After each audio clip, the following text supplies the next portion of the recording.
NEET 2026 tough आएगा, lengthy, calculative, tricky या फिर इजी, जैसा भी आए आज का वीडियो देखने के बाद आप एग्जाम को फोड़ देंगे, क्योंकि पेपर नॉलेज से नहीं बल्कि 3 आवर्स के सही यूज से क्रैक होते हैं। और आज के वीडियो में हम यही डिस्कस करेंगे एग्जाम अटेम्प्ट करने का बेस्ट मेथड क्या है और आप OMR कैसे फिल करेंगे। लेकिन इससे पहले मेरा आपसे एक क्वेश्चन, आपका एग्जाम कितने आवर्स का है?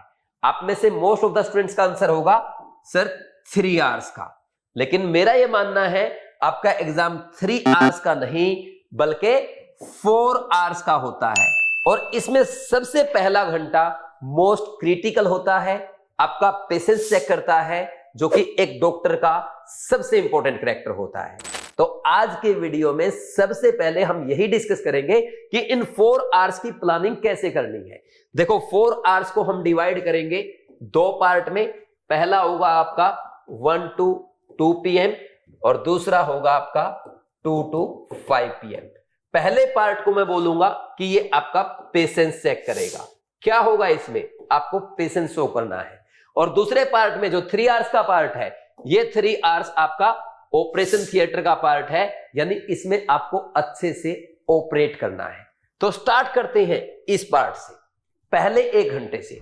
देखो ये 1 से 2 के बीच का जो टाइम होता है ना, यही डिसाइड करता है आप एग्जाम में टॉप करेंगे या फिर ड्रॉप करेंगे। मैं आपको एक छोटा सा एग्जांपल देता हूं। मेरे एक लास्ट ईयर के स्टूडेंट है शहजाद, उनका इंटरव्यू भी आपने देखा होगा। जब उन्होंने नीट 2024 में पेपर दिया था, उनकी रैंक आई थी 70,000। जानते हैं क्यों? ये नहीं कि उसने 2024 में मेहनत नहीं की थी, उसका रीजन ये था कि पहले 1 घंटे में वो घबरा गया, पसीने आने लग गए, एंजाइटी हो गई, उसको लगा मैं सब कुछ भूल गया हूं, और रिजल्ट आपके सामने, रैंक 70,000। वही शहजाद फिर नेक्स्ट ईयर एक पूरे अच्छे से मेहनत करता है और स्ट्रेटजी फॉलो करता है, जो अभी मैं आपको बताने वाला हूं। और मोस्ट इंपॉर्टेंट, इस पहले 1 घंटे में पेशेंस शो करता है, और नतीजा ऑल इंडिया 1423 रैंक, यानी 70,000 से 1423 रैंक पे आ गया। क्यों? क्योंकि पेशेंस दिखा। और पेपर आपको पता कैसा आया था? पेशेंस ही सबसे इंपॉर्टेंट है, और वो भी कब? पहले 1 घंटे में। तो इस 1 घंटे में आप क्या करेंगे भाई?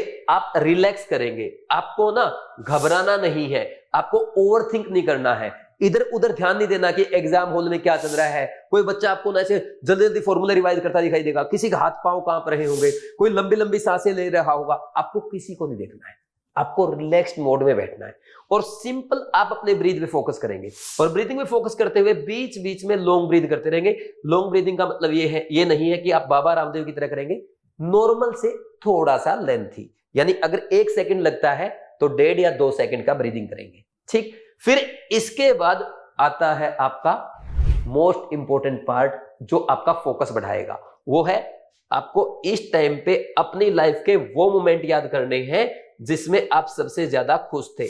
जैसे फॉर एग्जांपल, हो सकता है जब आप स्कूल में अच्छी पोजीशन लाए थे तो आपके मम्मी पापा ने आपकी पीठ थपथपाई थी, आपके पेरेंट्स के सामने आपके टीचर ने, आपके प्रिंसिपल ने आपकी तारीफ की थी। वो मोमेंट याद करो जब आपने हारने वाले मैच में अपनी टीम को जिताया था। वो मोमेंट याद करो जब आप अपने फ्रेंड्स के साथ घूमने गए थे।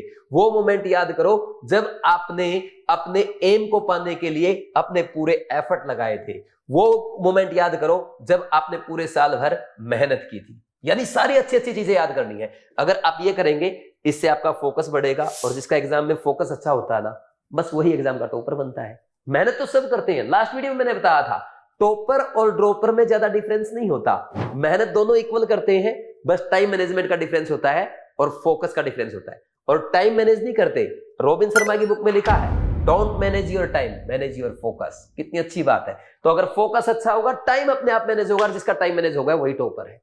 अब बात करते हैं 2 से 5 PM। ये जो 3 आवर्स है ना आपके ऑपरेशन थिएटर के, तो इन 3 आवर्स में सबसे पहला आपको काम क्या करना है? पेपर स्टार्ट होते ही 3 लॉन्ग ब्रीथ करना है। 3 लंबे सांस लेंगे आराम से रिलैक्स करते हुए। फिर 3 मिनट आप पेपर चेक करेंगे। कैसे? ऐसे देखना भाई, आप ऐसे सबसे पहले फिजिक्स खुलेगा, इसमें कोई दिक्कत नहीं है, आप फिजिक्स का पेपर देखेंगे, ऐसे बस पेज पलटना है, कोई क्वेश्चन पढ़ना नहीं है, बस ये देख लो कि पेपर का लुक कैसा है, मैच द कॉलम आए हैं, कैलकुलेटिव क्वेश्चन नजर आ रहे हैं, असर्शन रीजन केमिस्ट्री में इस बार ज्यादा आए हैं, बायो में ज्यादा स्टेटमेंट वाले क्वेश्चन पूछे हैं, लेंथी पेपर लग रहा है, बायो में डायग्राम के भी ज्यादा क्वेश्चन आए हैं, बस ऐसे 3 मिनट से ज्यादा नहीं, बस थोड़ा सा पलट लो, ये चेक कर लो पेपर में कोई क्वेश्चन मिसिंग नहीं है, कोई पेज ब्लैंक तो नहीं है, बस ये करना है। ठीक, तो 3 आवर्स में स्टार्ट करने से पहले 3 लॉन्ग ब्रीथ करेंगे, फिर 3 मिनट आप पेपर चेक करेंगे, और अब पेपर को 3 राउंड में करेंगे, समझे या नहीं? अब 3 राउंड कैसे करने हैं, 1 बाय 1 डिस्कस करते हैं। सबसे पहला भाई, आपका 3 राउंड जब होंगे, उसमें जो फर्स्ट राउंड है, फर्स्ट राउंड पता क्या करेगा? फर्स्ट राउंड आपको पेपर में कॉन्फिडेंस दिलाएगा कि हां आप कर सकते हैं, yes I can. Then second round आपका सिलेक्शन श्योर करेगा, हो गया सिलेक्शन पक्का पास है, और थर्ड रैंक आपकी थर्ड राउंड आपकी रैंक बनाएगा, आपको टॉप में ले जाएगा, टॉपर बनाएगा। कैसे करना आप पेपर में? जब आप पहला राउंड कर रहे होंगे, उसमें सिर्फ वो क्वेश्चन करना है जिसको सोल्व करने के लिए आपको कोई कैलकुलेशन ना करनी पड़े, कोई रिएक्शन लिख के ना देखना पड़े, कुछ भी पेपर पे ना लिखना पड़े, सिर्फ वो क्वेश्चंस करेंगे। तो इस राउंड में यानी मोस्ट इजी क्वेश्चंस आपके होंगे, जिनमें 100% कॉन्फिडेंस आपको है, आपके देखे हुए क्वेश्चन है, डायरेक्ट एनसीईआरटी की लाइन है, डायरेक्ट फॉर्मूला आपसे पूछा गया है, ऐसे क्वेश्चन। जैसे बायो में तो मोस्ट इजी आप समझ ही जाते हैं, वो आ जाएंगे। केमिस्ट्री में कोई कैलकुलेशन मत करना, कोई रिएक्शन मत लिख के देखना, डायरेक्ट इनऑर्गेनिक के क्वेश्चन आते हैं ना, सिंगल एक लाइन में हो जाते हैं, या ऑर्डर आपसे पूछा हो, आयनेशन एनर्जी का ऑर्डर पूछ लिया, ठीक, बॉन्ड एंगल का ऑर्डर पूछ लिया, या किसी का हाइब्रिडाइजेशन पूछ लिया। इसके अलावा आपके जैसे ऑर्गेनिक केमिस्ट्री में सिंगल नेम रिएक्शन आ जाती है, एक लाइन का क्वेश्चन आ जाता है, या आपके फिजिकल केमिस्ट्री में फॉर्मूला आ गया, वो सब ठीक, वो वाले क्वेश्चन आप केमिस्ट्री में करेंगे। फिजिक्स में कोई थियोरेटिकल क्वेश्चन है, जैसे मॉडर्न फिजिक्स के आपके आ जाते हैं 1 लाइनर क्वेश्चन, या कभी कभी डायरेक्ट फॉर्मूला पूछ लिया जाता है, यूनिट डायमेंशन के इजी क्वेश्चन होते हैं, तो वो आप फर्स्ट राउंड में करेंगे। और फर्स्ट राउंड में देखो, अगर आप बायो के 60 क्वेश्चन कर लेते हो, 60 question is more than enough, तो वही आप केमिस्ट्री के मान लो 30 के राउंड तो आपके इनऑर्गेनिक ऑर्गेनिक के आएंगे, उसमें से मुश्किल से 7, 8, 9 क्वेश्चन टफ होंगे, उनको हटा दो, पहले राउंड में मत करना भाई। आपके कुछ क्वेश्चन 2, 3, 4 क्वेश्चन तो आपके फिजिकल के भी होंगे, तो वो क्वेश्चन कर दो, तो कितने क्वेश्चन हो जाएंगे? 25। 60 प्लस यहां से हो गए, 25 प्लस यहां से हो गए, 85 प्लस ला गया। लगभग 15 क्वेश्चन ऐसे ही पहले राउंड में आप फिजिक्स के भी कर पाएंगे, तो ये हो गए टोटल 100 क्वेश्चन। और अब आप मुझे ईमानदारी से बताना, बायो के मोस्ट इजी क्वेश्चन की बात कर रहा हूं मैं, जिसमें आपको टाइम वेस्ट नहीं करना है, कितनी देर में हो जाएंगे भाई? 60 question maximum to maximum 30 minute. वही केमिस्ट्री के 25 क्वेश्चन 20 मिनट में, फिजिक्स के 15 क्वेश्चन 15 से 20 मिनट में, इंक्लूडिंग ओएमआर फिलिंग। तो ये कितना टाइम लग गया आपको यहाँ पे? सवा घंटा में आपको कितने नंबर मिले? 400। अब 400 नंबर आपको सवा घंटे में मिल गए। आपको ये पता है आपके पास 1.5 घंटे से ज्यादा का टाइम है, कितने नंबर लाने? सिर्फ 200। 600 नंबर पे तो बहुत अच्छी रैंक आएगी। अब आप बोलेंगे सर कहने में आसान लगता है, करने में नहीं होता। अरे करो तो सही, पहले ही डिसाइड कर दो कि फर्स्ट राउंड के क्वेश्चन कौन से, सेकंड राउंड के कौन से, जैसा मैंने बताया हो जाएगा ऐसे। और जब आप क्वेश्चन पहला राउंड करेंगे तो एक काम करना, ओएमआर सब्जेक्ट वाइज भरना। आपने बायो का पूरा पहला राउंड कर लिया, 60 आपने 50 क्वेश्चन किए, 55 किए, 65 किए, 70 किए, कितने भी किए, ठीक, ओएमआर फिलअप कर दो। अब मैं आपको बताऊं एक बात, शहजाद ने बायो के पहले राउंड में 65 के राउंड क्वेश्चन किए थे, बस उसने बताया था मुझे 65 थे, इसी लाइन में थे, 63 होंगे, 65 होंगे या 67 होंगे, और देखो कितनी अच्छी रैंक आई है। आप बोलते हो सर ऐसा पॉसिबल नहीं है, कैसे पॉसिबल नहीं, मैं तो 60 ही बोल रहा हूं आपको। फिर केमिस्ट्री में आपने पूरा पेपर सोल्व किया, ओएमआर फिलअप कर दो। फिर फिजिक्स सोल्व किया, ओएमआर फिलअप कर दो। सर ऐसा क्यों बोल रहे हो? पूरा पहला राउंड करके 1-1.5 घंटे के बाद अगर हम सारी ओएमआर फिलअप करें, देखो आपकी जो साइंस है ना, बायोलॉजी, ये कहती है कोई भी नॉर्मल इंसान 70 मिनट से ज्यादा तक लगातार फोकस नहीं कर सकता। अब अगर साइंस ये बात कहती है तो आप नीट एग्जाम में उसको गलत क्यों प्रूव करना चाहते हो? हम तो 70 मिनट भी लगाएंगे, 30 मिनट काम करेंगे, फिर 5 मिनट ओएमआर भरेंगे, हम 20 मिनट काम करेंगे, फिर 5 मिनट ओएमआर भरेंगे, और फिर हम 15-20 मिनट काम करेंगे, फिर 5 मिनट ओएमआर भरेंगे। अगर ये स्ट्रेटजी अपनाएंगे तो आप बायो के बाद रीसेट हो जाएंगे, केमिस्ट्री फ्रेश माइंड से कर पाएंगे। केमिस्ट्री में जब आप काम करेंगे तो फिर केमिस्ट्री को OMR भरेंगे, फिजिक्सली रीसेट हो जाएंगे। अब आएगा फिर आपका सेकंड राउंड। सेकंड राउंड में क्या करना है, असर्शन रीजन करो।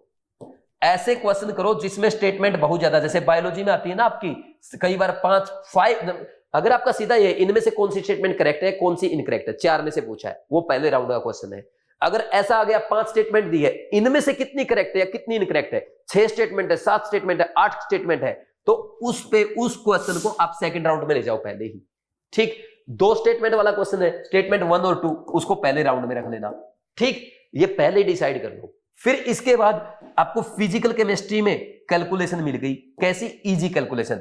जैसे सॉल्यूशन चैप्टर का क्वेश्चन आ गया delta TF equal to I into KF into M, तो यहां पे आपसे फ्रीजिंग पॉइंट पूछा है, तो ये पहले अटेम्प्ट का क्वेश्चन है क्योंकि एक फॉर्मूला लगा है और एक ही कॉन्सेप्ट है, हो जाएगा पहले अटेम्प्ट में। अब यहां पे अगर ऐसा आ जाए आपसे डेल्टा TF और दे दिया, KF दे दिया, M दे दिया, I कैलकुलेट कराया वीक एसिड का, I से फिर आपसे अल्फा कैलकुलेट कराया, अल्फा से फिर आपसे डिसोसिएशन कांस्टेंट कैलकुलेट करा, 3 स्टेप हो गए, सीधा तीसरे अटेम्प्ट का क्वेश्चन है। समझे या नहीं समझे? ठीक, फिर इसके बाद ऐसे ही फिजिक्स में जो सिंपल आपके ना कैलकुलेशन वाले हैं लेकिन वन सिंगल कॉन्सेप्ट क्वेश्चन है। क्या है? सिंगल कॉन्सेप्ट क्वेश्चन है, आपको ज्यादा ना सोचना पड़े, थोड़ा बहुत कैलकुलेटिव हो सकता है लेकिन कॉन्सेप्ट मिक्स नहीं है।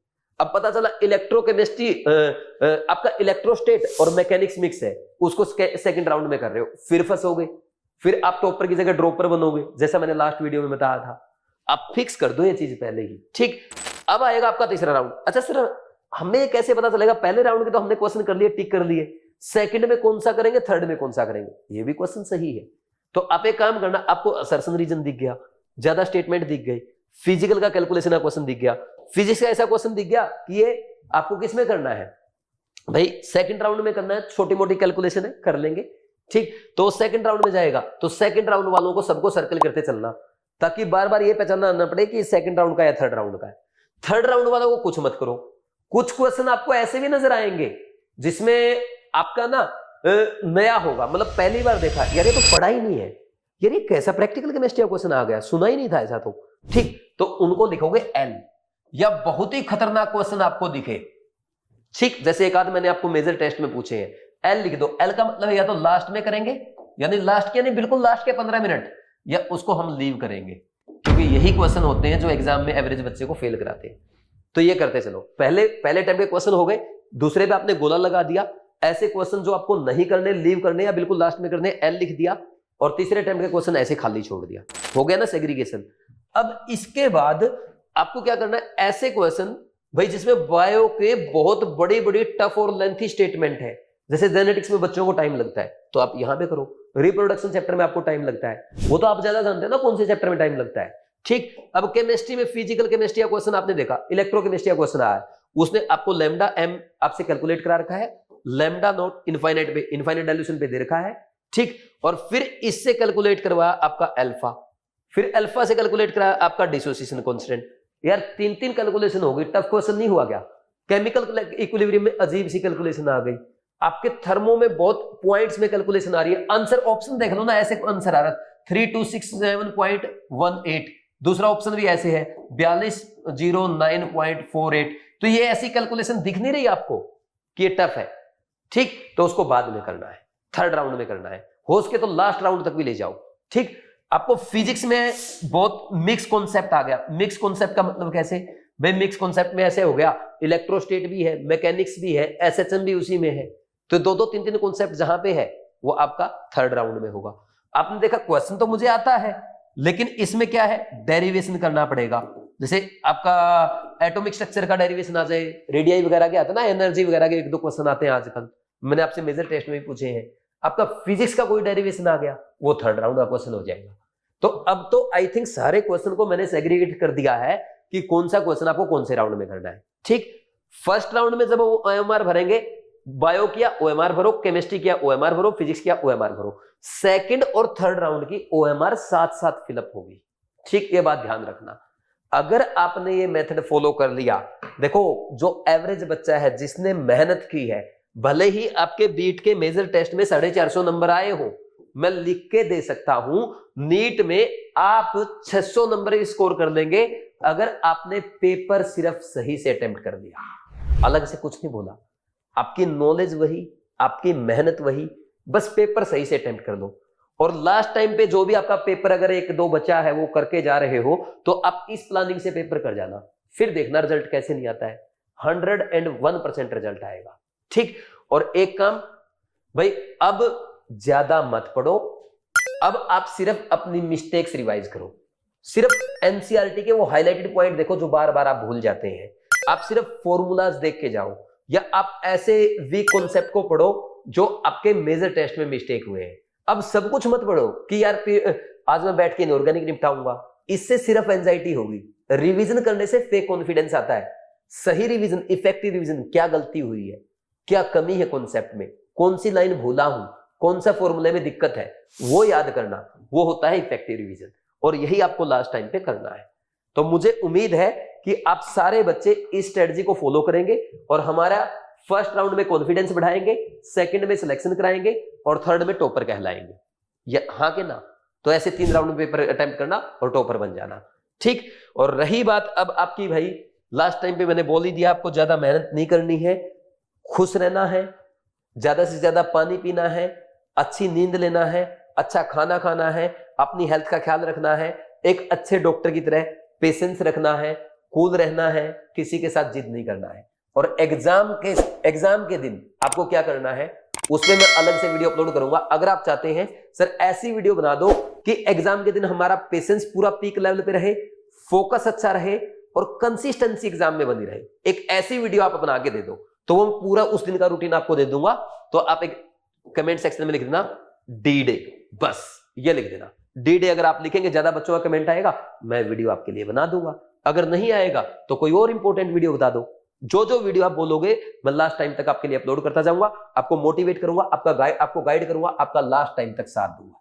किस किस को ये स्ट्रेटजी पसंद आई, कौन कौन इसको फॉलो करने वाला है, कमेंट सेक्शन में भी लिख देना यस, मतलब बस इतना लिख दो भाई फॉलो करोगे, यस लिख दो, यस सर मैं फॉलो करूंगा। ठीक है।